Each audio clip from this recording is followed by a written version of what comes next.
TalkBack on. TalkBack is a screen reader primarily for people with blindness and low vision. It allows interaction with the device using spoken इसके feedback. अंदर अगर आपको hang touch की problem आ रही तो आप कैसे शॉर्ट आउट करेंगे मैं बता देता हूँ, बहुत ईजी है।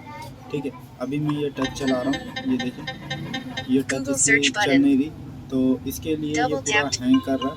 तो ये फोन है, ठीक है, तो ये देखिए ये वॉइस आ रही है इसके अंदर से। तो इसको आप ठीक कैसे करेंगे मैं बताता हूँ, बहुत ईजी है, सेम तरह से प्रोसेस करें। तो अभी मैं Showing item 2 of 2. मतलब ये एयरटेल का है, वही नंबर से दिए करना। Showing item 1 of 2. तो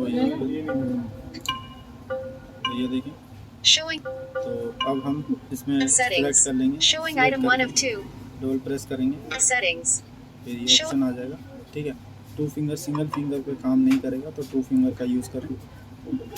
यहाँ पे आपको जाना है मोर सेटिंग, डबल प्रेस कर देंगे तो ये ओपन हो जाएगा। Storage, backup and reset. अब हम नीचे आएंगे, Flashlight reminder. More settings. यहाँ पे Showing items 13 to 27 of accessibility. Showing items 1 to 16 of 20. TalkBack. TalkBack. और इसको In list. Stop talk. और ये हमारी प्रॉब्लम जो है सॉर्ट आउट हो गई। ठीक है गाइस, अगर वीडियो अच्छी लगे प्लीज़ चैनल को जरूर सब्सक्राइब करना। Thanks for watching.